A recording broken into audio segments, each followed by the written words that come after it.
हाँ बच्चों, पढ़ाई वढ़ाई ठीक चल रही है आप लोगों की? पढ़ाई ठीक चल रही है? अच्छा, चलिए तो हम वहीं से कंटिन्यू करते हैं जहाँ से उस दिन छोड़ा था आपको। लास्ट टॉपिक था body cavity. Body cavity discuss कर रहे थे हम लोग। बॉडी कैविटी, सीलोम सीलोम चल रहा था।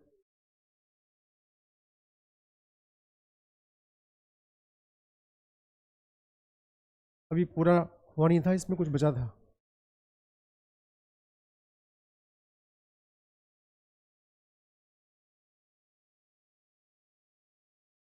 तो हमने डिस्कस किया था सीलोम का तीसरा टाइप कौन था। एक चार्ट बनाया था आपने, याद आ रहा है कुछ? मैं रिकॉल कर दे रहा हूँ। एनिमल्स के 3 टाइप्स,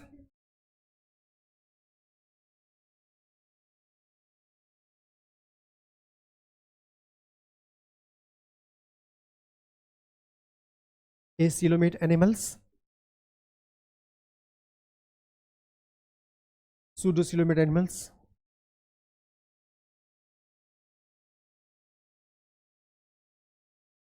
और ईयूसीलोमेट एनिमल्स।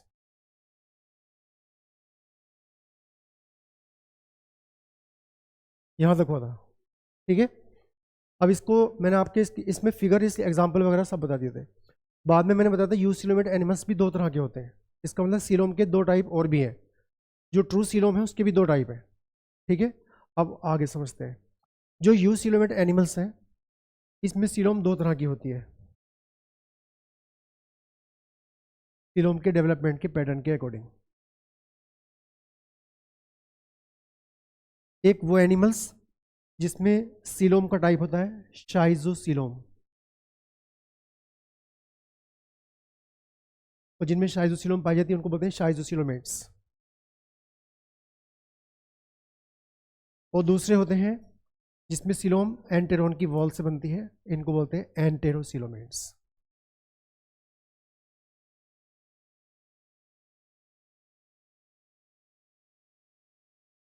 ये फर्दर उसमें आ गए, मतलब आप जब नया ग्राफ बनाएंगे ना तो यहाँ से बनाएंगे, ठीक है। ये मैं पूरी तरह से नया बना देता हूँ। हालांकि चार्ट आपको पढ़ने में बहुत हेल्प करेगा, याद रखने में। इनमें बेसिक डिफरेंस समझिए। दोनों में सीलोम का जो फाइनल फिगर है वो एक जैसा ही होगा, मतलब जो सीलोम का फिगर आपने बनाया ना वो वैसा ही होगा जैसे आपने बनाया है, दोनों दोनों का फाइनल फिगर। लेकिन जो डेवलपमेंट का पैटर्न है वो बिल्कुल अलग होता है। अलग क्या है, सबसे पहले यही जान लीजिए। दोनों में मिजोरम है और मिजोरम के अंदर सीलोम डेवलप होती है, लेकिन यहाँ ध्यान दीजिए, इधर बाद में नोट कर लेना, पहले ध्यान दो। यहाँ जो मिजोरम के फटने से सीलोम बनती है, इससे मिजोरम के फटने से, स्प्लिटिंग से, इसके नाम पड़ा शाइजोसीलोम। और यहाँ जो सीलोम बनती है वो मिजोरम की बर्ड्स बनती हैं एंटेरोन की वॉल से, और वहाँ से सीलोम डेवलप होती है। तो दोनों में बेसिक डिफरेंस है सीलोम के डेवलपमेंट के पैटर्न का, वो भी अभी आपको फिगर में बना के समझाऊंगा। पहले 2 पॉइंट लिख देते हैं यहाँ। Schizocoelom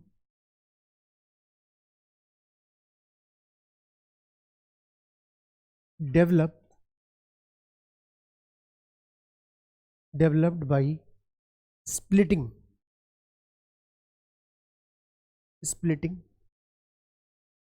of mesodermal bands,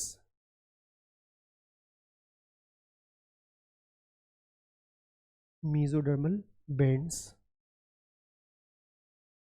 near blastopore,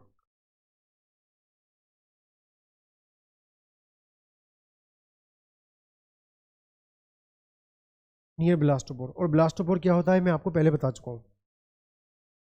अब इस पर सिंपल क्वेश्चन कैसे बनेगा?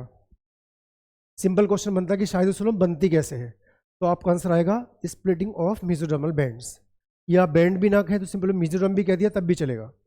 मेसोडर्म के फटने से ये सीलोम डेवलप होती है, इसलिए बोलते हैं इसको शाइजोसीलोम। टर्म शाइजो स्प्लिटिंग से आता है, फटना, ठीक है। तो ये इस तरह से डेवलप होती है। यहाँ पे डिफरेंस क्या है, एंटेरोसीलोम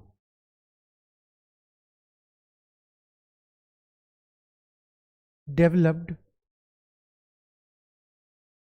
bye mesodermal buds, mesodermal buds from enteron, from enteron. Enteron का मतलब जो गट की वॉल होती है उसको बोलते हैं। आप ब्रैकेट में लिख सकते हैं गट वॉल। और जब तक आप इसका फिगर नहीं देख लेंगे तब तक आपको ये याद नहीं रहेगा। तो अभी सिंपली लिख लीजिए, बाद में इसका फिगर के थ्रू समझाते हैं आपको।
नोट किया?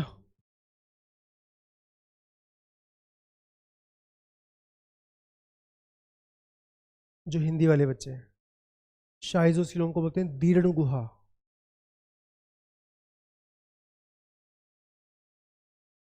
दीर्ण गुहा रखने वाले, इसलिए इनको दीर्ण गुहिये भी कहा जाता है। और इसमें क्योंकि इंटेस्टाइन की वॉल से बनती है इसलिए इनको आंत्र गुहिये कहा जाता है। हिंदी वाले बच्चों के लिए है ये आंत्र गुहिये।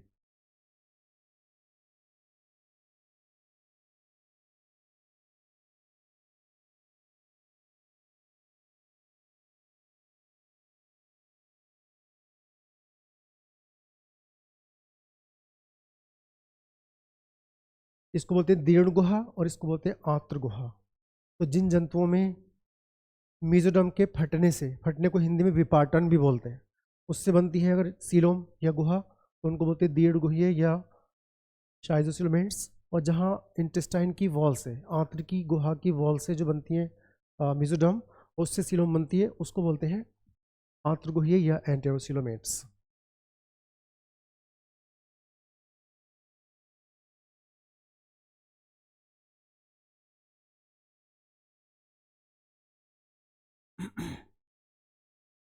अब इनके डेवलपमेंट का पैटर्न मैं आपको समझा देता हूँ। ठीक है, पहले इसके एग्जांपल्स, किन किन एनिमल्स में ऐसी सीलोम पाई जाती है, उसके बाद में फिर उसका डेवलपमेंट का पैटर्न। ठीक है, चलिए आगे आते हैं। तो पहले तो उसी के नीचे लिख लिया है, शाइजोसिलोमेट्स के नीचे है। इसके एग्जांपल्स हैं, पहला जो सीलोमेट फाइलम है कौन सा है? सबसे पहली बार सीलोम किस में डेवलप होती है? एनेलिडा। उसके बाद ऑर्थ्रोपोडा, फिर मोलस्का। ये सब के सब तीनों फाइलम हैं शाइजोसिलोमेट्स। और इसके बाद के जो तीन फाइलम बचते हैं,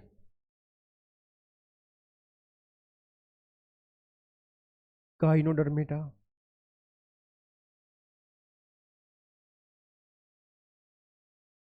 हेमिकोडेटा एंड कोडेटा।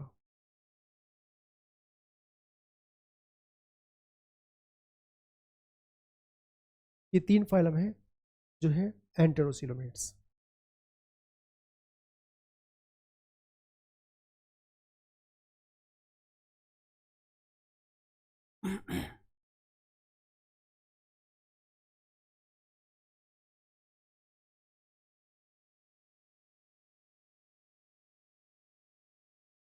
बच्चों धूप बहुत तेज़ है, आप लोग बचे रहें, धूप से किसी तरह से बचा के रखें। जब यहाँ से निकले तो एटलीस्ट रुमाल सिर पर रख लें, थोड़ा बहुत बचाए बचाए अपने आप को धूप, जिसको भी लगती है फिर हालत ख़राब हो जाती है। मुझे पता नहीं कैसे लग गई जबकि मैं काफ़ी अंदर ही हूँ। और हालत ख़राब हो गई एकदम से। नोट कर चुके हैं आप लोग?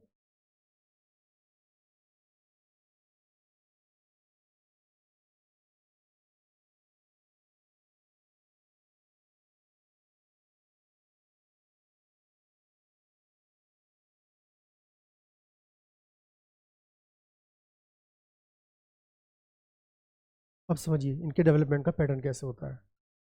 मैंने आपको गैस्ट्रोला का एक लॉन्गिट्यूडल सेक्शन समझाया था, याद हो तो, जिसमें ब्लास्टोपोर बताया था, एक फिगर समझाया था ना, आपको याद है कुछ? अभी उसके जैसा फिर से बना रहा हूँ मैं।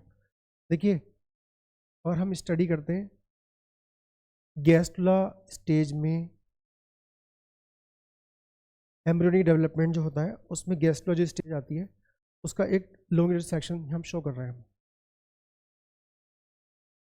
एक्टोडर्म, और ये अंदर है इसमें एंडोडर्म, और यहाँ जो मेसोडर्म डेवलप होती है वो डेवलप होती है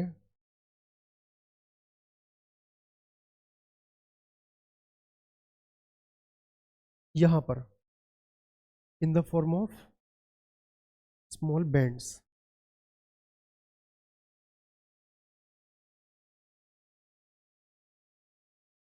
और इनको बोलते हैं मेसोडर्मल बैंड्स।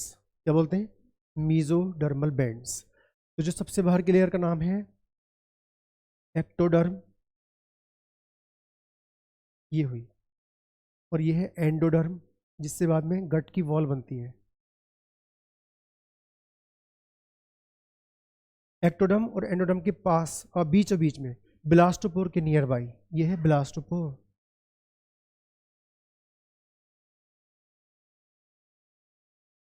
यहाँ पे डेवलप होते हैं मेसोडर्मल बैंड्स,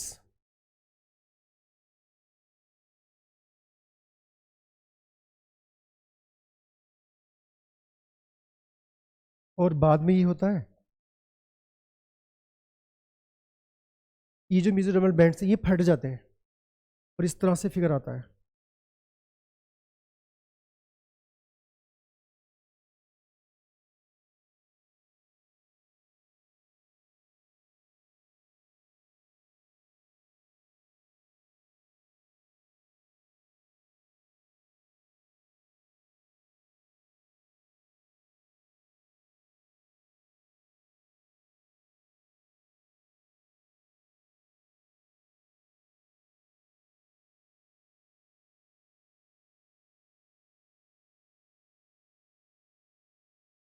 इनके बीच में गैप आ जाता है और इस गैप से बनती है शाइजोसिलोम।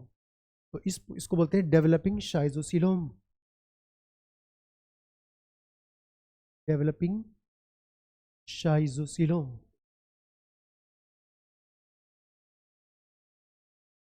यहाँ से शाइजोसिलोम डेवलप होना शुरू होती है by the splitting of mesoderm. ये लिख सकते हैं splitting of mesodermal bands. Mesodermal bands के स्प्लिट होने से, फटने से, बीच में जो गैप डेवलप हो रहा है, इससे फाइनली क्या बनता है? एक रफ फिगर उसका भी समझा दे रहे हैं वापस।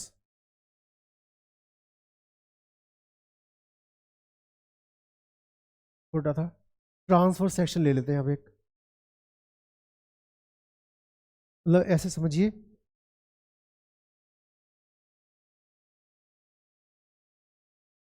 ये एक्टोडर्म है, हमने इसको यहाँ से काटा इस जगह से, तो गोलाई में तो बिल्कुल ऐसे ही दिखाई देगा। ये है एंडोडर्म,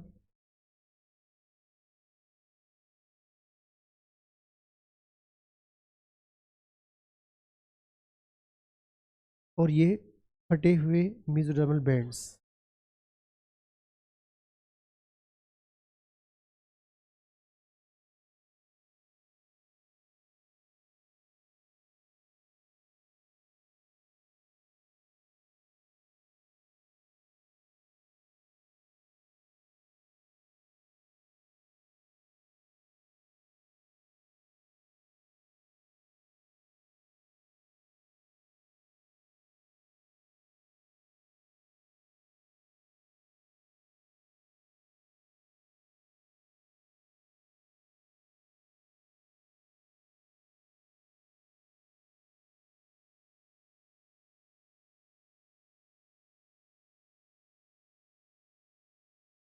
और ये है डेवलपिंग शाइज़ोसिलोम।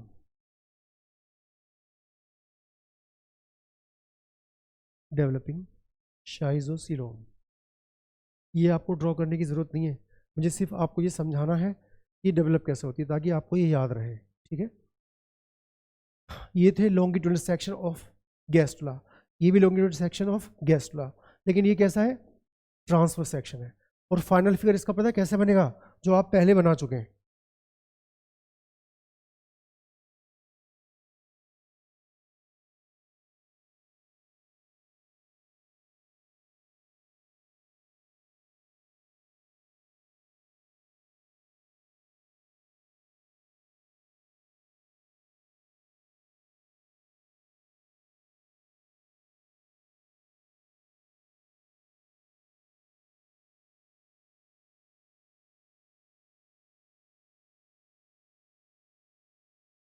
यहाँ बीच में रोक के मुझे आपसे एक बात करनी है। बात यह है, आप जब यहाँ पे बैठ के पढ़ते हैं ना, तो आप यहाँ पे पूरी रिकॉर्डिंग पर रहते हैं और दो आदमी आपको लगातार एनालाइज करते रहते हैं, सबको, सारे बच्चों को।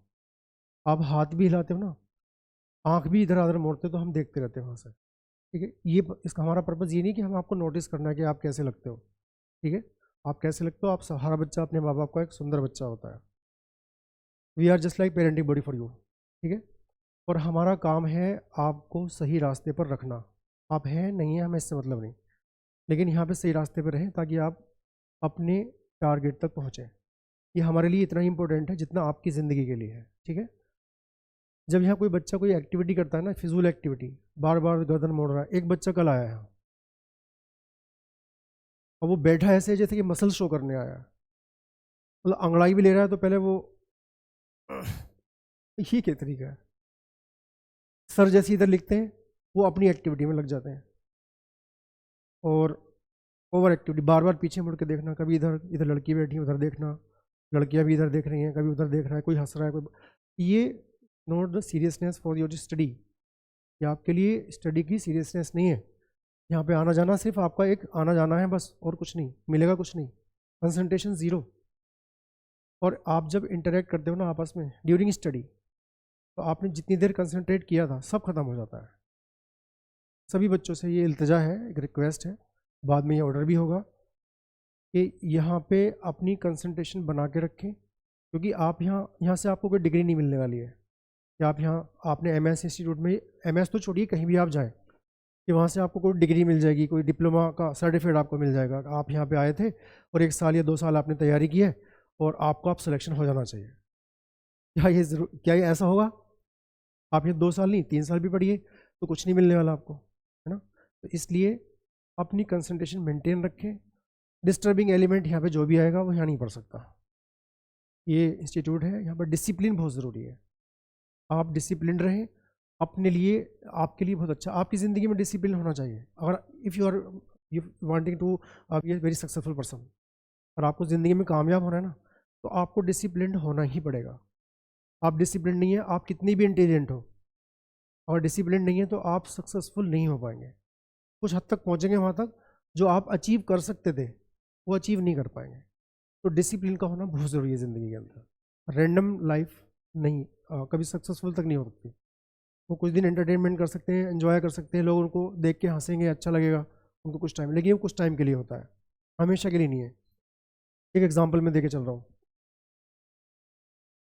एक बहुत बड़े बिजनेसमैन थे, वो एक स्कूल पहुँचे और स्कूल में जो 12th क्लास के बच्चे थे, अपने सीनियर सेकेंडरी बोलते हैं उसको, उससे 1 साल पहले के बच्चे 11th वाले होते हैं उन पे, और एक छोटी क्लास के बच्चे जो 6ठी 7वीं में पढ़ते थे, और एक बिल्कुल जो बिगनिंग वाले बच्चे होते हैं, शुरुआत वाले, नर्सरी के LKG वगैरह के छोटी क्लास के बच्चे, उन पे सेम एक्सपेरिमेंट दोहराया।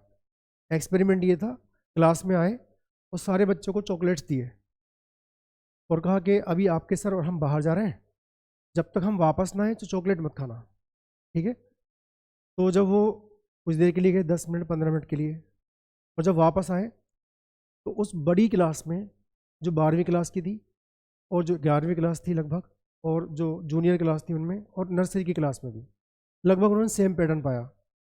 मैक्सिमम बच्चे अपना चॉकलेट खा चुके थे। बोले ये आएंगे 15 मिनट के बाद, तब तक कौन झेलेगा इसको, रखा हुआ चॉकलेट दिख रहा है और उसको छोड़ेंगे कैसे हम? तो लेकिन हर क्लास में उनको कुछ ऐसे बच्चे मिले जिन्होंने चॉकलेट को हाथ भी नहीं लगाया, रख दिया और वेट किया कि वो लोग जब आएंगे वापस तब इसको हम खाएंगे। आपको पता है उस बिजनेसमैन ने उन सारे बच्चों को अपने अंडर में किया, बोले ये सारे बच्चे मेरे खर्चे से पढ़ाई करेंगे और जहाँ मैं चाहूँगा वहाँ पे पढ़ाई करेंगे।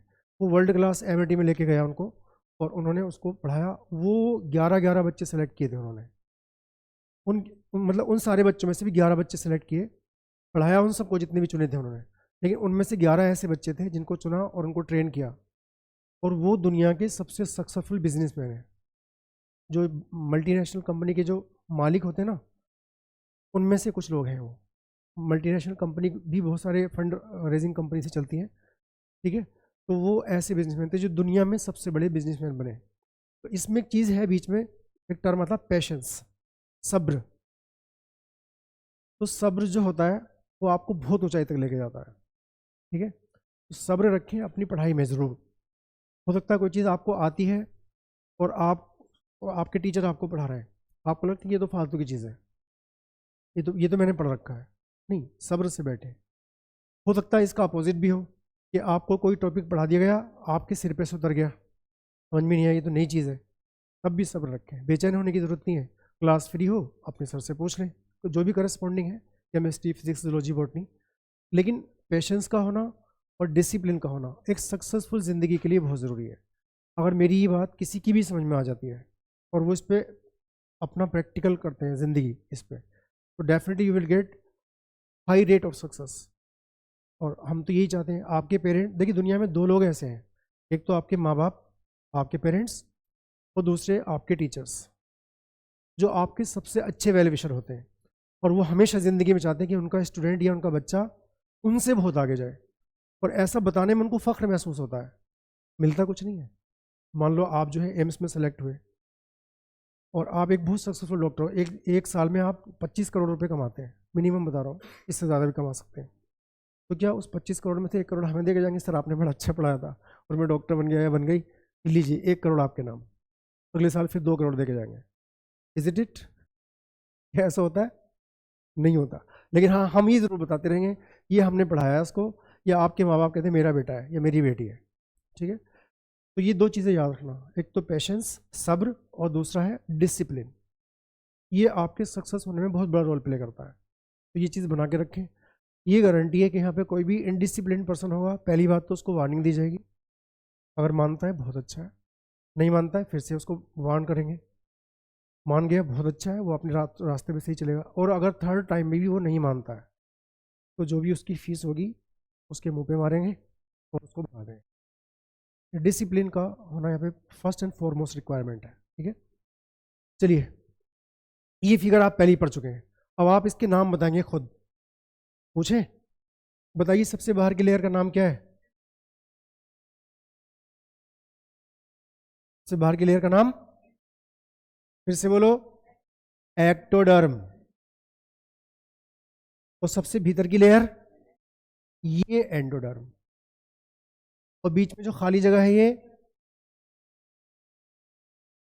आर्केंट्रोन, गट, वॉल नहीं, वॉल तो ये एंडोडर्म ही है, इसको बोलेंगे गट या आर्केंट्रोन, ठीक है। अब बात आती है मेसोडर्म की। बताइए मेसोडर्म की बाहर की लेयर का नाम क्या है? सोमैटिक मेसोडर्म, शॉर्ट में लिख रहा हूं अभी। और अंदर की मेसोडर्म विसरल मेसोडर्म या विसरल पेरिटोनियम भी कह सकते हैं हम, विसरल मेसोडर्म और विसरल पेरिटोनियम।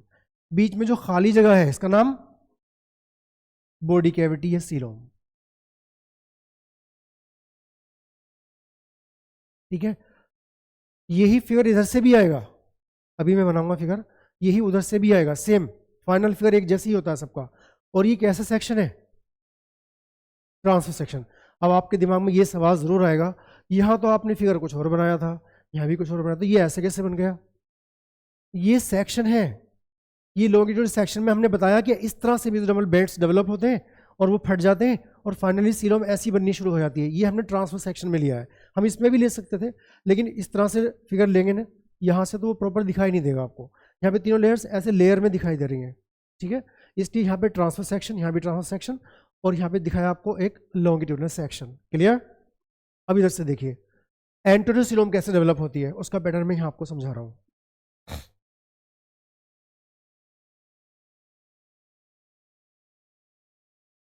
ये तो आपको समझ में आ ही गया।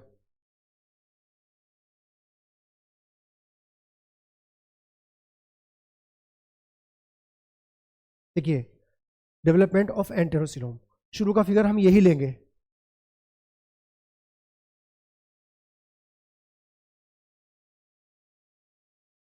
एक्टोडर्म,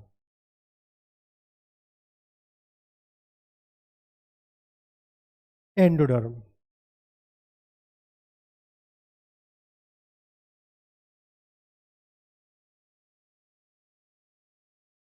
और यहां डेवलप होती है मीजोडर्मल बैंड्स, यहां बर्ड्स एंटेरॉन की वॉल से ऐसी मीजोडर्मल बर्ड्स डेवलप होती हैं। It is the wall of enteron, और इस वॉल से डेवलप है मीजोडर्मल बर्ड्स।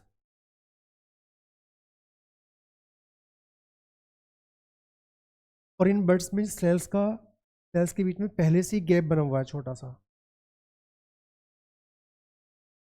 ठीक है, इस तरह का एक गैप होता है, इनको बोलते हैं मीजोडर्मल बर्ड्स।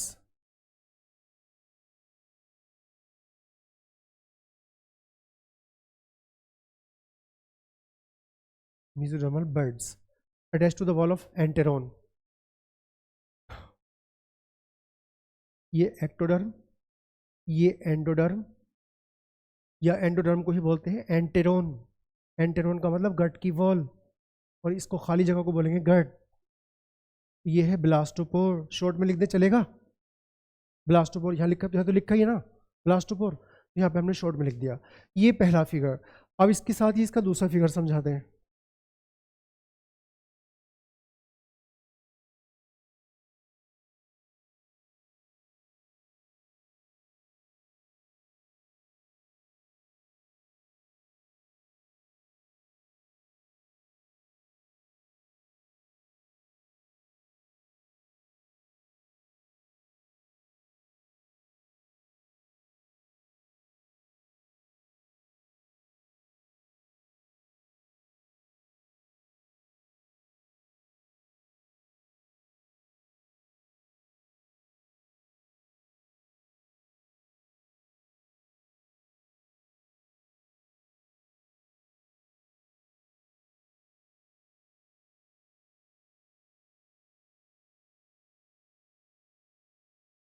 यहाँ से बर्ड्स जो है सेपरेट हो जाती हैं।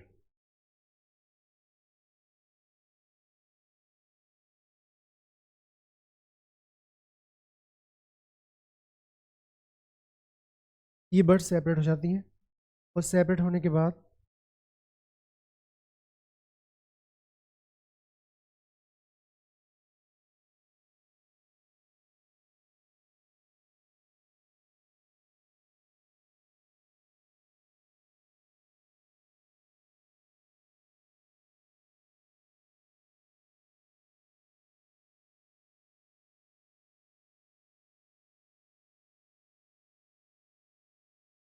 और इसमें एंटेरोसिलोम डेवलप होना शुरू हो जाती है।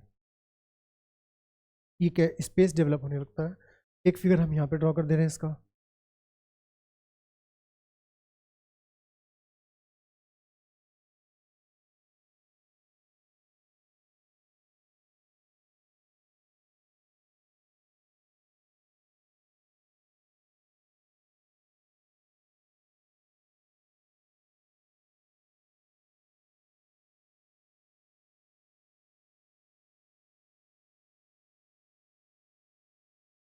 ये ट्रांसफर सेक्शन में, और अल्टीमेटली फाइनल फिगर ये इसका भी ऐसे ही बनता है। तो सिलोम तो जो फाइनल फिगर है दोनों का एक जैसा है, लेकिन डेवलपमेंट के पैटर्न में डिफरेंस है। अब आपको पैटर्न समझ में आ गया कि एंटेरोसिलोम कैसे डेवलप हुई और शाइजोसिलोम कैसे डेवलप हुई। शाइजोसिलोम के लिए मेसोडर्म कहाँ से आती है, शाइजोसिलोम वाली मेसोडर्म कहाँ बनती है, ब्लास्टोपोर के पास, एक्टोडर्म और एंडोडर्म के बीच में, ठीक है। और एंटेरोसिलोम के लिए मेसोडर्म कहाँ से आती है, गट की वॉल से, एंटेरॉन की वॉल से और उसमें सीलोम बनती है। इसलिए ऐसी सीलोम को इस तरह की जो सीलोम बनती है उसको बोलते हैं एंटेरोसीलोम, और ऐसी सीलोम को बोलते हैं शाइजोसीलोम। दोनों के डेवलपमेंट के पैटर्न में डिफरेंस है, बाकी सिमिलरिटी है, बस एक जैसे लगता है, बस एक मेजर डिफरेंस है। तो यहाँ पे आप नोट कर सकते हैं इसको।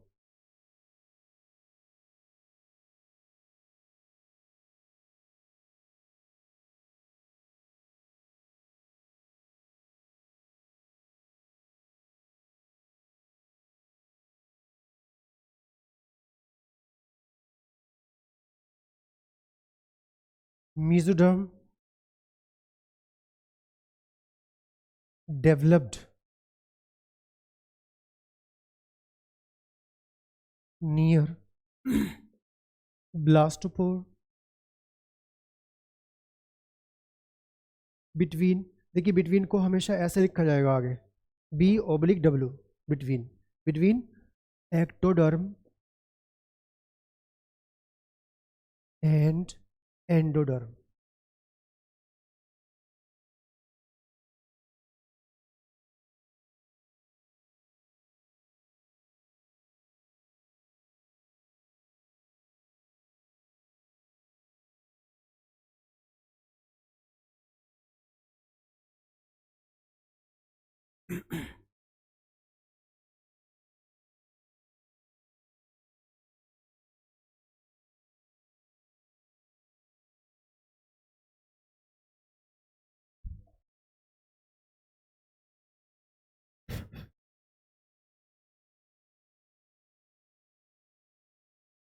ऐसा तो है शायदोसिलोम के अंदर।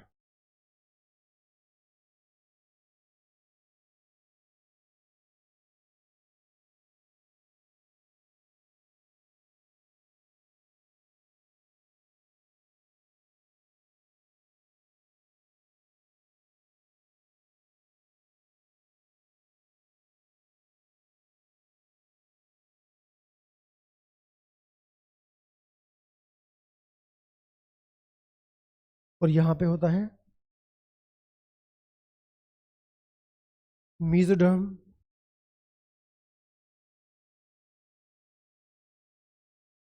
developed from gut wall, bracket में लिखेंगे एंटेरोन।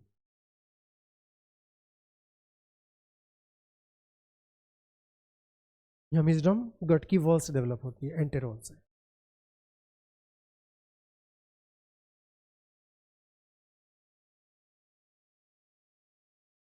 ऐसा किसमें होता है? एंटेरोसिलोम के अंदर।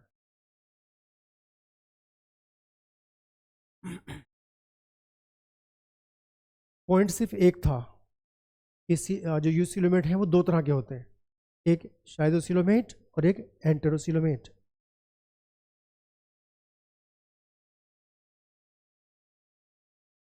इन दो टर्म को आपको याद रखने के लिए इतना बड़ा सिस्टम मैंने आपको बताया, जबकि इसको नोट नहीं करना था, लेकिन आपको अब ये याद रखना है कि दो तरह की सीलोम कैसे डेवलप होती है, ठीक है। तो शाइजोसिलोमेट एनिमल्स कौन कौन से हैं? एनलिडा, ऑर्थ्रोपोडा, मोलस्का तक, और मोलस्का के बाद में सबके सब हैं एंटेरोसिलोमेट्स, जहां पे सीलोम गट की वॉल से डेवलप होती है, मेसोडर्म और सीलोम। क्लियर? फिर से एक क्वेश्चन आपसे, सबसे पहला यूसिलोमेट फाइलम कौन सा है? एनेलिडा। यूसिलोमेट वो तो सूडोसिलोमेट है ना, हाँ ठीक है। ऑल सिलोम किस में पाई जाती है? एस्केमिल्स में। और मैंने आपको ये भी बताया था कि फॉल सिलोम ब्लास्टोसील का बचा कुचा पार्ट होता है, रिमेनिंग पार्ट ऑफ ब्लास्टोसील। तो बाई चांस ये क्वेश्चन पूछा जाए कि वो कौन सी सीलोम है जो ब्लास्टोसील से डेवलप होती है, तो आंसर क्या आएगा? सूडोसीलोम, ठीक है। या एक हाँ, it is the vestigial part of blastocoel cavity. ऐसे भी हो सकता है कि कौन सी कैविटी ब्लास्टोसील का वेस्टिजियल पार्ट है। आप वेस्टिजियल समझते हो? वेस्टिजियल का मतलब जो बच गया है, काम नहीं करता है प्रॉपर, लेकिन उसका कुछ बचा कुचा पार्ट है, ठीक है, वेस्टिजियल। हमारी बॉडी में वेस्टिजियल ऑर्गन्स पाए जाते हैं, vermiform appendix, muscles of ear pinna, ear pinna मस्त समझ रहे, वेस्टिजियल इसका बहुत काम है अभी हमारे पास। ईयर पिन्ना को चलाने वाली मसल्स। आपने कभी देखा कोई इंसान अपने कानों से मक्खियाँ उड़ा रहा है? देखा है किसी को? लेकिन गाय तो उड़ा लेती है, आसपास मक्खी बैठ जाए कान हिला देती है, मक्खी उड़ जाती है। आप कर सकते हो ऐसा? क्या उनके पास मसल है, आपके पास है ऐसी मसल? यस, मसल है, काम नहीं करती है। ठीक है, कुछ लोगों में ये पावर होती है कि थोड़ा बहुत ईयर पिन्ना मूव कर लेते हैं, वो है उनके पास मसल्स ऐसी कि वो ईयर पिन्ना चला सकते हैं, पूर्वजों के अलग करेक्टर्स हैं। अच्छा, आपने देखा होगा कुछ लोगों के जो दांत होते हैं ना, केनाइन दांत जो होते हैं, ये बेसिकली मांस को फाड़ने के लिए होते हैं। सबके पास है। अब ऐसा तो नहीं कि हम लोग मांस को फाड़ फाड़ के खाते हैं। हाँ, कभी थे ऐसे जब खाना पकाना नहीं आता था तो मांस को फाड़ के खाया करते थे, लेकिन केनाइंस तो आज भी है हमारे पास, तो काम तो इनका ऐसे नहीं है ना। लेकिन कुछ लोगों के केनाइंस देखने के बाद आपको लगेगा कि इनके केनाइंस हैं, ये किसी को मार के खा जाएंगे। हो सकता है बड़ा सात्विक मिजाज का हो, शुद्ध शाकाहारी हो, लेकिन केनाइंस ऐसे हैं उसके कि लगता है कि बस अब ये हमला करने वाला है, वैम्पायर का छोटा भाई है। ठीक है, तो ऐसा होता है, कुछ लोगों के केनाइंस बहुत लंबे होते हैं, ये भी वेस्टिजल है। और जो हमारी बॉडी पे हेयर्स होते हैं, क्या अब हमारी बॉडी पे हेयर्स का कोई काम है? नो, कुछ नहीं है। जब हम कपड़े नहीं पहनना जानते थे या नहीं बनाना आता था, तो बॉडी पे थिक हेयर कोट पाया जाता था, जो हमारे लिए थर्मोस्टेट का काम करता है, बॉडी से हीट को प्रोटेक्ट करता है, बचाता है, हीट का लॉस ना हो।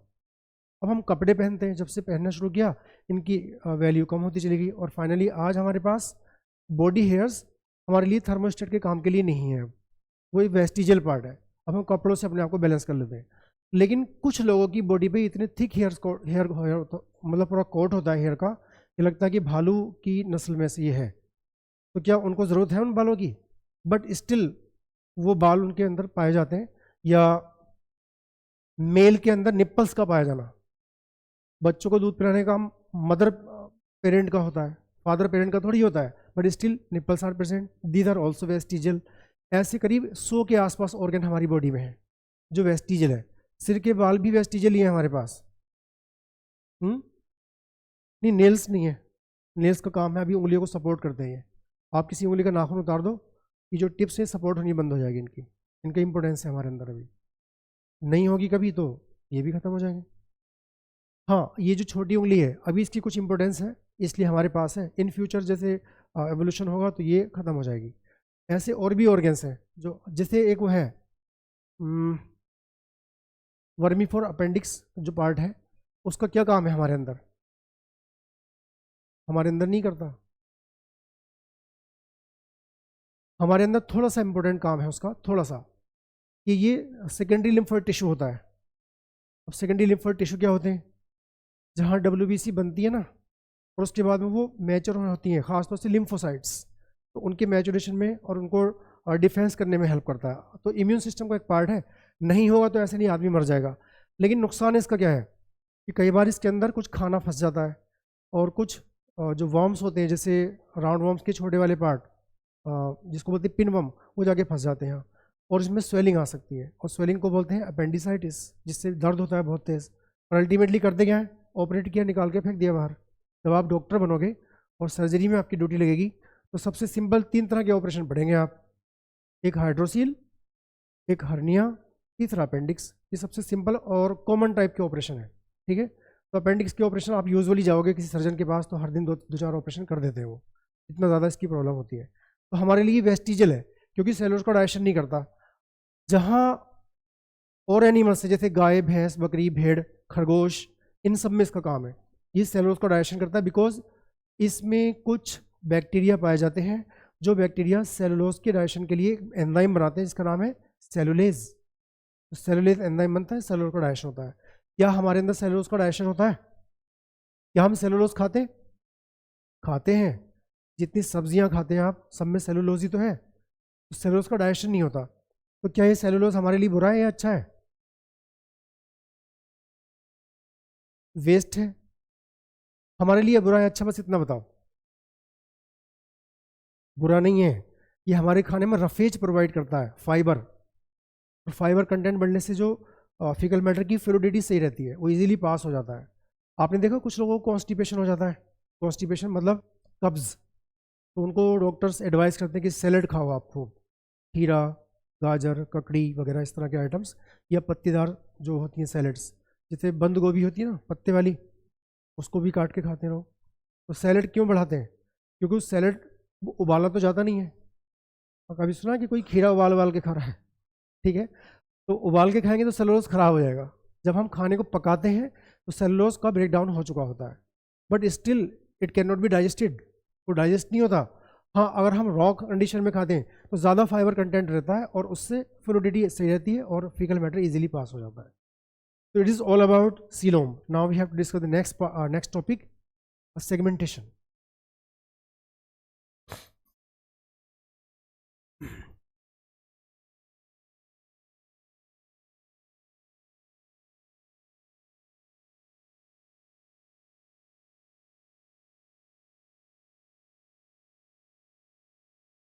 एक और इन्फॉर्मेशन आपके लिए, जूलॉजी में जब आप शुरुआत वाला पार्ट पढ़ते हैं ना, ये सारा पार्ट है नॉन टेक्निकल। इसमें थोड़ी बहुत बोरियत होना लाजमी है, हो जाती है, लगता है अरे ये क्या इन्फॉर्मेशन, ये सारी इन्फॉर्मेशन है जो सिलेबस से उठ के मैं आपके पास तक पहुँचाऊँगा एक अच्छे ढंग से, ताकि आपको याद हो जाए। जब शुरू होती है फिजियोलॉजी, जिसमें डाइजेशन, वो तो सिलेबस में है नहीं आपके, अब ब्रीदिंग, सर्कुलेशन, एक्सक्रेशन, ये एक टेक्निकल पार्ट है। तो वो पार्ट बहुत इंटरेस्टिंग होता है, इसको इंटरेस्टिंग हमें बनाना पड़ता है ताकि आपको अच्छे से याद आए और इसको आप रिटेन करें, ताकि जो भी क्वेश्चन इससे पूछे जाएँ वो आप कर ले जाएँ, एक भी छूट नहीं ना पाए बस। तो ये नॉन टेक्निकल पार्ट है। सेगमेंटेशन को टेक्निकली एक टर्म दिया जाता है, सोफिया बताओ क्या बोलते हैं सेगमेंटेशन को टेक्निकली? जिसको याद हो वो बताओ। हार्दिक? मेटामेरिज्म, ठीक है। अब आप ये बताइए, आप में से कितने बच्चे इसके बारे में कुछ जानते हैं? मेटामेरिज्म क्या होता है? हाथ उठाएं। मेटामेरिज्म, आप लोग हाथ उठाने में बड़े पीछे रहते हो। एक बच्चे ने हाथ उठाया, मुझे बताना है। तुम्हें भी मुझे ही बताना है। मुझे बताओ, बाकी तो आपस में डिस्कस करके तो गड़बड़ कर लोगे आप। बताओ क्या होता है?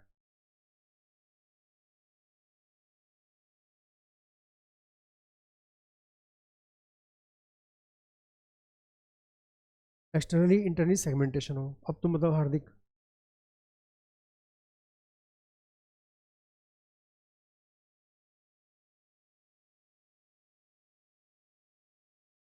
ट्रू मेटामेरिज्म क्या होती है बताओ?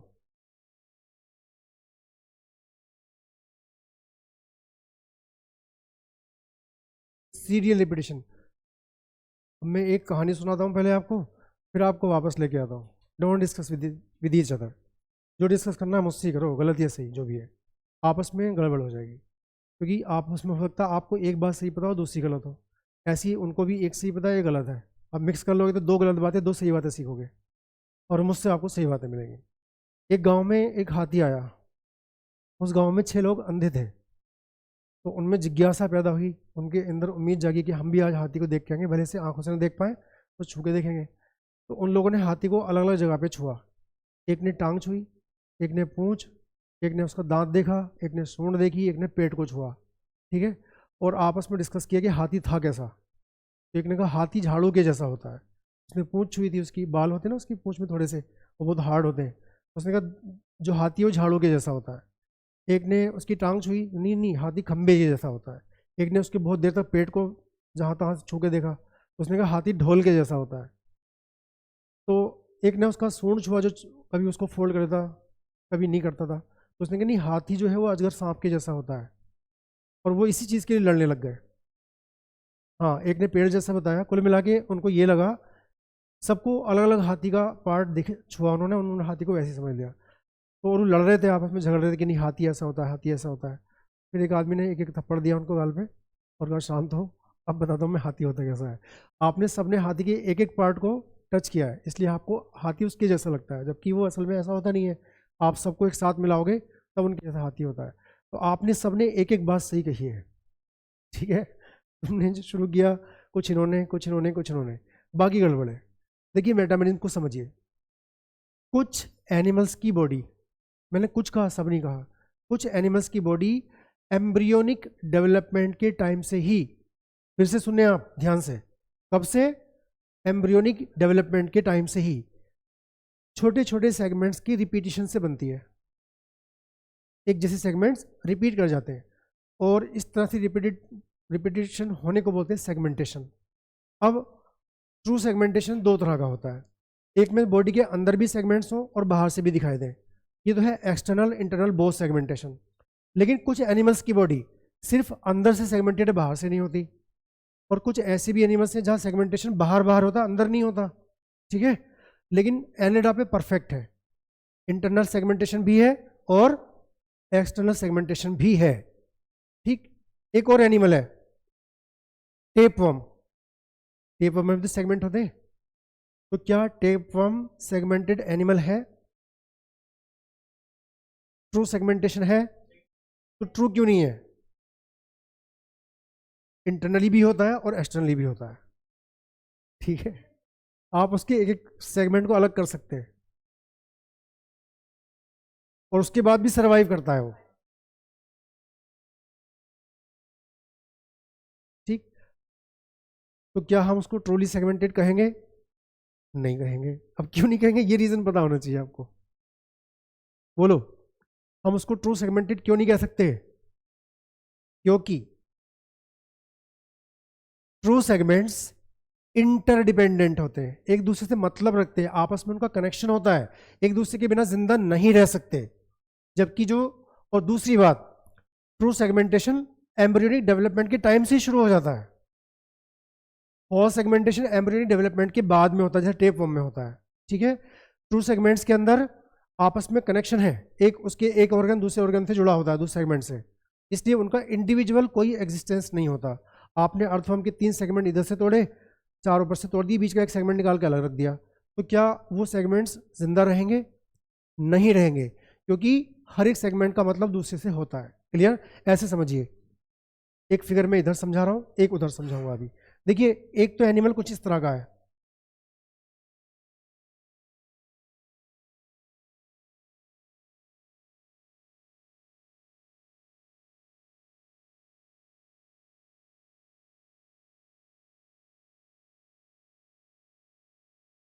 ये बॉडी में सेगमेंट्स हैं, ठीक है, और इन सेगमेंट्स में इंटरनल ऑर्गन्स हैं आपस में, ये इसका ऑर्गन, ये इसका ऑर्गन, ये इसका ऑर्गन, लेकिन ये ऑर्गन आपस में इंटरकनेक्टेड होते हैं, इसलिए हर एक सेगमेंट दूसरे सेगमेंट पर इंटरडिपेंडेंट है। क्या है? ठीक है, इंडिपेंडेंट नहीं है। कैसे होते? इंटरडिपेंडेंट। क्लियर?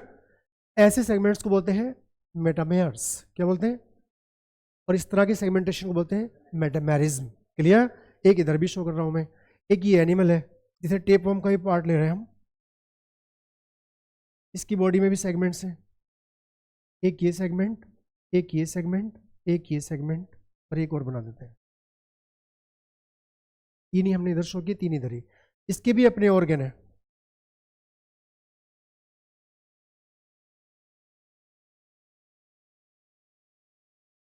और आपको पता है इनके ऑर्गन्स कैसे कनेक्टेड है? ऐसे ही कनेक्टेड है, इससे ही। तो एक ऑर्गन के, एक सेगमेंट के अंदर के ऑर्गन्स कनेक्टेड है आपस में, दूसरे सेगमेंट से इनका कोई लेना देना नहीं है, और इस तरह के सेगमेंट्स ट्रू सेगमेंट्स नहीं कहलाते। पहली बात तो ये एम्ब्रियो डेवलपमेंट के बाद में बनते हैं, उसका आपको पता नहीं, रटना पड़ेगा, क्योंकि आपको इन्फॉर्मेशन बताई जा रही है। लेकिन जिन्होंने स्टडी किया है उनको रटने की जरूरत नहीं है, उन्होंने इसको देखा कि एम्ब्रियो के, जब आप टेपवर्म के बारे में पढ़ेंगे तो आपको पता लगेगा कि एम्ब्रियो डेवलपमेंट में ऐसा कुछ भी नहीं था। जब ये एम्ब्रियो डेवलपमेंट हो गया और ये अडल्ट बन रहा है, तब सेगमेंटेशन हो रहा है इसके अंदर, ठीक है। तो इस तरह के सेगमेंट्स को बोलते हैं फॉल्स सेगमेंट्स। कौन से सेगमेंट्स? या सूडो सूडो मेटामियर्स, या इनको बोलते हैं प्रोग्लोटिड्स। प्रोग्लोटिड्स, ठीक है, फॉल्स सेगमेंट, और इनको बोलते हैं मेटामेयर्स।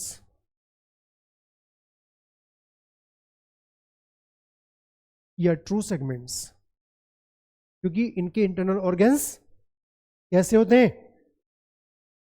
Interconnected internal organs.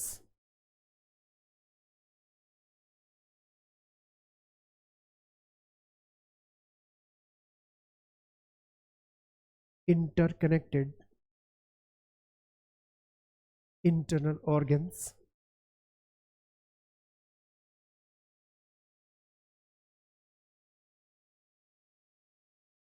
इसलिए इसको बोलते हैं मेटामेरिज्म, और इसको बोलते हैं सूडो मेटामेरिज्म।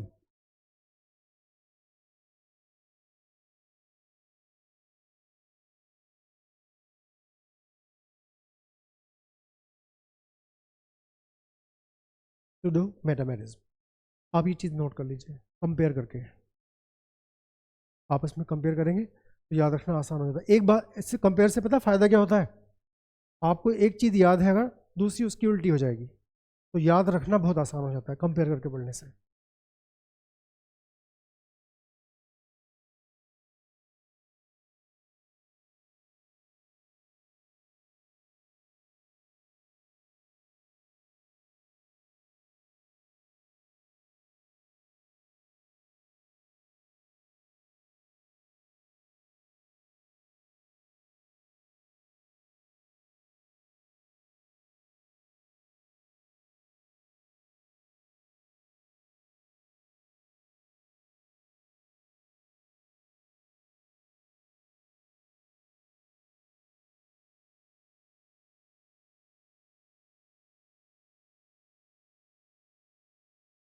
ट्रोग्लोडेट को दोबारा लिख देता हूँ मैं।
नोट करो हजरत, कुछ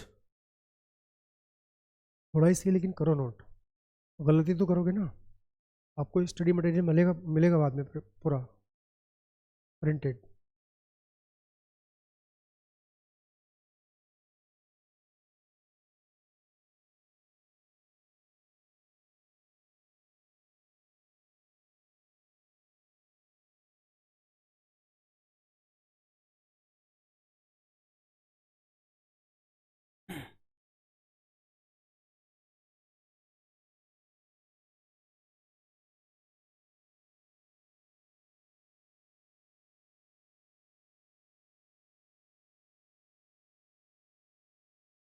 कुछ आया दिमाग में?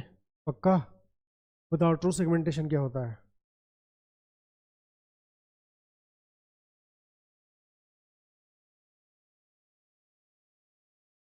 उनको बताने दो और नंबर भी आएगा। मेटामेरिज्म क्या है?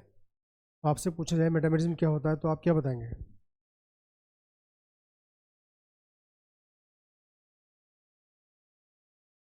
एक बात तो ये होगी, लेकिन मेटामेरिज्म तो बताओ, वो तो उसकी शर्त बताई आपने एक।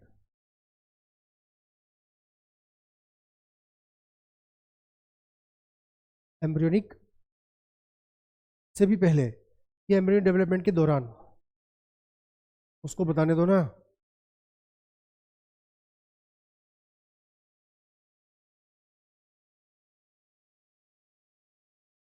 एम्ब्रियोनिक डेवलपमेंट के दौरान ही कुछ एनिमल्स की बॉडी एक जैसे सेगमेंट से जुड़ने से बनी होती है, इसको बोलते हैं मेटामेरिज्म।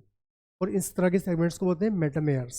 इनकी पहचान क्या है कि इंटरकनेक्टेड इंटरनल ऑर्गन्स हैं इनके पास, इसलिए हर एक सेगमेंट दूसरे सेगमेंट पर इंटरडिपेंडेंट होता है। सूडो मेटामेरिज्म में क्या होगा, बॉडी इनकी भी एक जैसे सेगमेंट की रिपीटेशन से ही बनी है, लेकिन ये रिपीटेशन एम्ब्रियोनिक डेवलपमेंट के बाद में होता है। दूसरी बात, इनके सेगमेंट्स आपस में कनेक्टेड नहीं होते, मतलब उनके सेगमेंट्स के जो ऑर्गन्स हैं आपस में कनेक्टेड नहीं है, इसलिए हर एक सेगमेंट दूसरे सेगमेंट से इंडिपेंडेंट है, आज़ादी रखता है। इसके पास सब कुछ है एक सेगमेंट के अंदर, जितना एक एनिमल में होना चाहिए। बिल्कुल, इसमें तो होता ही है, टेप वर्म के जो पीछे के सेगमेंट टूटते जाते हैं और आगे नए नए बनते जाते हैं हर दिन। नहीं, कॉकरोच तो ट्रू सेगमेंटेड है, ऑल सेगमेंट है, बिल्कुल रह सकता है। उसका कारण अलग है, उसका कारण अलग है, अलग नहीं होता। नर्वस सिस्टम का एक छोटा सा पार्ट ब्रेन के अंदर, ब्रेन जो है बहुत छोटा पार्ट है नर्वस सिस्टम का, तो सिर को अगर तोड़ दें उसके, तो जैसे ही सिर तोड़ते हैं तो नर्वस सिस्टम का सिर्फ सिफेलिक गैंग्लिया बाहर जाता है, अंदर का जो पार्ट है वो अंदर रह जाता है। अच्छा, सीलोम बाहर निकलती जरूर है, लेकिन सीलोम का माउथ आगे से क्लोज हो जाता है, ठीक है, तो सीलोमिक फ्लूइड बाहर नहीं निकलता। अब जो नर्वस सिस्टम का मैक्सिमम पार्ट है, prothoracic ganglia, मेसोथोरेसिक ganglia, metathoracic ganglia, सबके सब अंदर है, वही उसकी पल्सेटाइल मूवमेंट मेंटेन करते हैं, ब्रीदिंग चलती रहती है, सर्कुलेशन होता रहता है। जब तक उसके पास एनर्जी का सोर्स है, फूड बचा हुआ जितना था, जब तक वो खर्च नहीं हो जाएगा तब तक मरेगा नहीं वो, तो भूख के कारण मर जाएगा बाद में। आप उसको ग्लूकोज देते जाओ, वो जिंदा रहेगा, आप 15 दिन से 20 दिन जिंदा रख सकते हैं उसको, ठीक है। लेकिन ऐसा नहीं कि आप उसको सिर्फ ऐसे ही जिंदा रखेंगे, उसकी फर्दर ग्रोथ नहीं होगी, क्योंकि आप उसको कुछ मटेरियल तो दे सकते हैं, हाँ उसको जितने न्यूट्रिएंट चाहिए इतने आप उसको प्रोवाइड कर दोगे तो आगे भी सर्वाइव कर सकता है, हाँ बिल्कुल कर सकता है, ठीक है। लिजर्ड के अंदर रीजनरेशन होता है, वो पूंछ तोड़ दी है, गर्दन कभी नहीं तोड़ दी। आप छिपकली की पूंछ काट भी दो ना पकड़ के, तो दोबारा से ग्रो कर जाती है, लेकिन सिर काट दोगे तो क्या होगा, खत्म कहानी, मर जाए। टेपवर्म में जो मेन पार्ट है वो है इसका स्कोलेक्स, हेड जो है सिर वाला पार्ट, आप उसको कुचल दो, खत्म कहानी, कुछ नहीं होगा। हाँ, टेपवर्म के बहुत सारे सेगमेंट्स हैं, उसको कहीं से भी तोड़ दोगे आप तो आगे से नए सेगमेंट बनते चले जाएंगे, पीछे वाले भी सर्वाइव करेंगे, ठीक है। वो पड़े रहेंगे ऐसी, खुद डिवीजन नहीं कर सकते, ये अलग बात है, लेकिन उनके अंदर जो टेस्टिस ओवरी सब पाए जाते हैं, उनमें ब्रीडिंग हो सकती है, उनसे अंडे बन सकते हैं और नया लार्वा बन सकता है, ठीक है। नहीं, उससे तो पूरा सेक्सुअल रिप्रोडक्शन चल रहा है उसमें, इसमें एसेक्सुअल बडिंग तो आगे की तरफ होती है, जिसको बोलते हैं बडिंग या स्ट्रोबिलेशन भी बोलते हैं उसको। देखिए इनका एक नाम और भी है, इनको आप स्ट्रोबिला भी कह सकते हो। आप जितनी देर इसको रहने दोगे ना, इतनी देर में कुछ ना कुछ नया बताता रहूंगा, टाइम निकल जाएगा। इसको स्ट्रोबिला भी कहते हैं, एक एक सेगमेंट को स्ट्रोबिला या प्रोग्लोटिड या सूडोमेटामेयर, ठीक है, स्ट्रोबिला। और स्ट्रोबिला बनने की प्रोसेस को बोलते हैं स्ट्रोबिलेशन, क्या बोलते हैं, स्ट्रोबिलेशन, स्ट्रोबिलेशन, BILATION, स्ट्रोबिलेशन हो जाएगा। मतलब एक तरह का एसेक्सुअल डेवलपमेंट है, बडिंग हो रही है एक तरह की, बस, ठीक है। यहां तक बात समझ में आ गई, अब कंटिन्यू करें इसको आगे।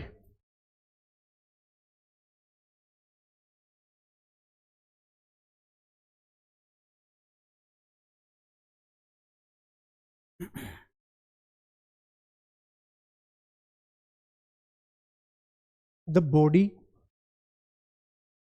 Of some animals is made up of repetition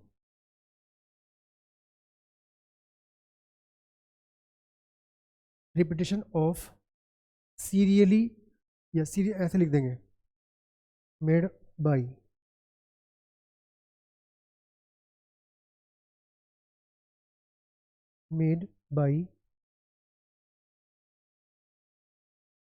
serially repetition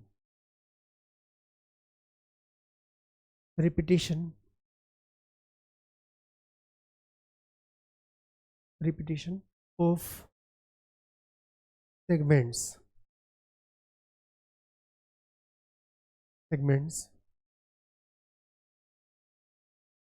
it is called metamerism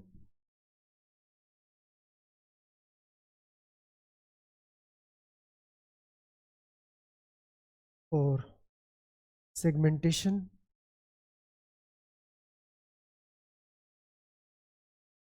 segmentation. Such segments are called metameres. Metameres.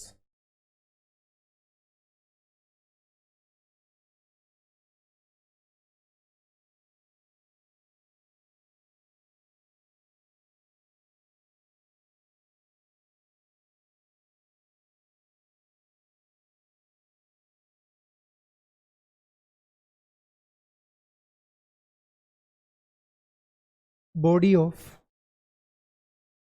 annelids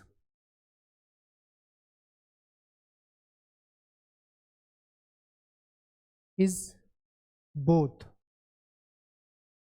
externally and internally segmented.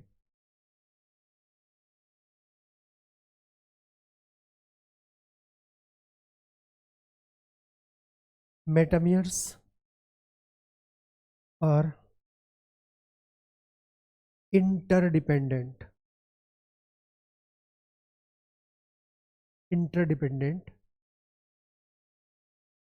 on each other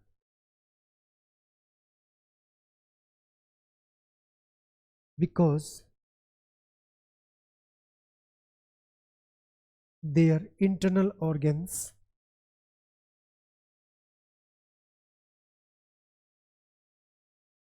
are interconnected.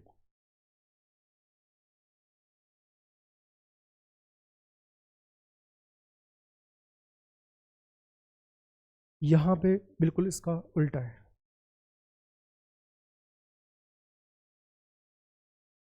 Body of tapeworms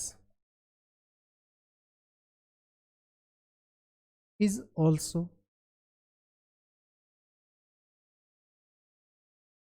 made by serial repetition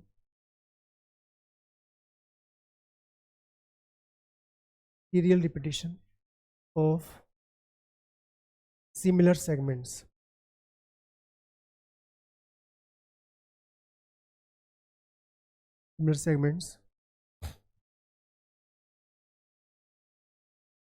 Such segments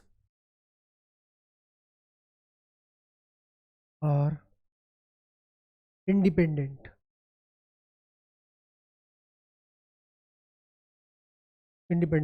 of each other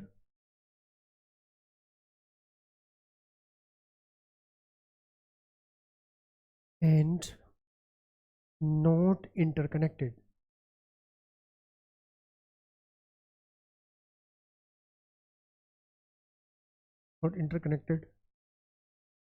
These segments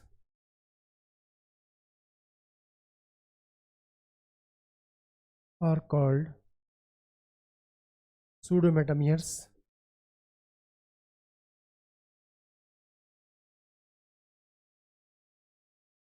or proglottids.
कोई चीज़ समझ में नहीं आ रही तो पूछ लेना।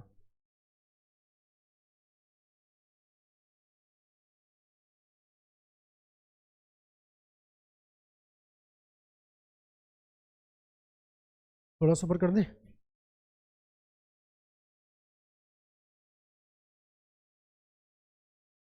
इसकी example है,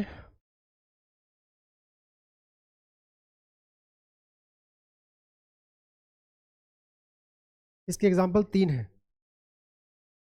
एक तो एक्सटर्नली इंटरनली दोनों तरह का सेगमेंटेशन शो करता है, एनेलिडा, एनेलिडा, और इसमें लिख देंगे आप both external and internal segmentation. दूसरा फाइलम है ऑर्थ्रोपोडा। बताइए ऑर्थ्रोपोडा में सेगमेंटेशन कैसा होता है, एक्सटर्नल के इंटरनल? एक होता है एक्सटर्नल ओनली, अंदर से सेगमेंटेशन नजर नहीं आता। और एक फाइलम और है जो ट्रू सेगमेंटेड है,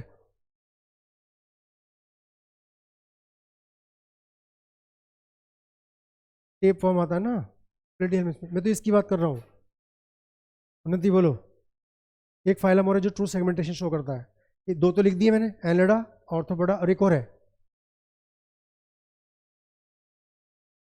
बताओ जल्दी दूसरे का नाम, तीसरे का नाम। अरे नहीं जी, मोलस्का नहीं होता, कोर्डेटा। और इसमें सेगमेंटेशन कब दिखाई देता है, जब हम खुद ही एम्ब्रियो होते हैं बस, उसके बाद में सेगमेंट भी फ्यूज कर जाते हैं। हाँ, उसके कुछ सबूत हमारे पास रहते हैं, जैसे हमारी रीढ़ की हड्डी एक जैसी वर्टिब्रा से मिली है, हमारी रिप्स, और हमारे पाउच्ड मसल्स, एब्डोमेन की मसल्स जो 6 पैक एप्स बनाने में काम आती है, ठीक है, वो मसल्स भी कहती है, पाउच्ड मसल्स बोलते हैं उनको, वो डेटा यहाँ पे लिख देंगे एम्ब्रियोनिक ओनली।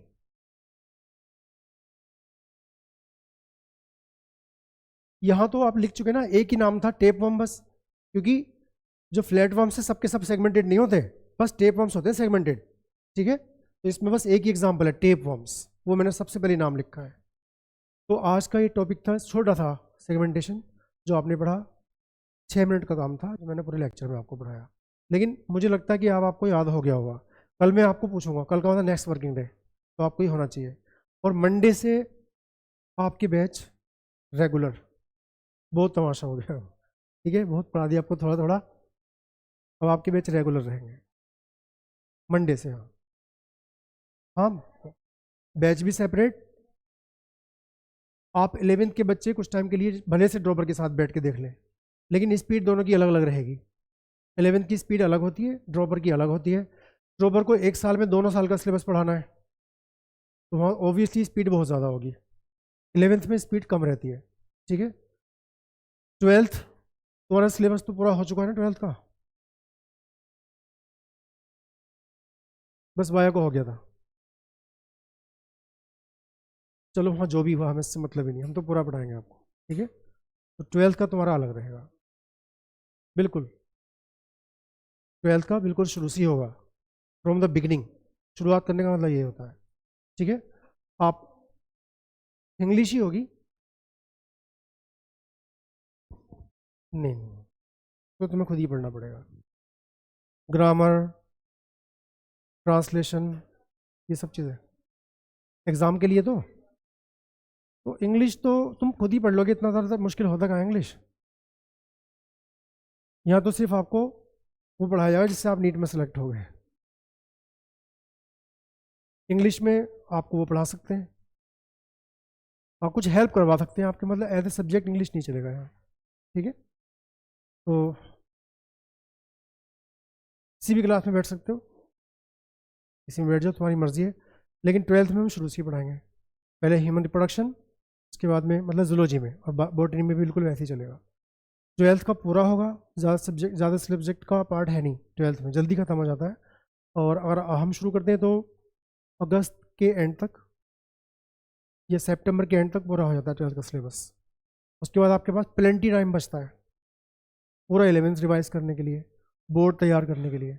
और बोर्ड के बाद में जो टाइम होता है उसमें थोड़ा सा टाइम बचता है जिसमें आप पूरा फिर से अगर आपने स्मार्ट काम किया है, शॉर्ट नोट्स बनाए, तो रैपिड रिवीजन से सब सिलेबस पूरा हो जाता है। और याद ये रखना है आपको कि जो बच्चे 12th के जस्ट बाद एग्ज़ाम देते हैं वो अच्छी रैंक वाले बच्चे होते हैं और अच्छी रैंक ला सकते हैं उस टाइम, और आपने 11th 12th में कोचिंग की है तब। और ये मत समझना कि जो 12th के बाद नहीं करते, वो भी करते हैं, लेकिन आपका डेडिकेशन इतना ही रहना चाहिए। ठीक है, चलिए आज के लिए इतनी क्लास काफ़ी है।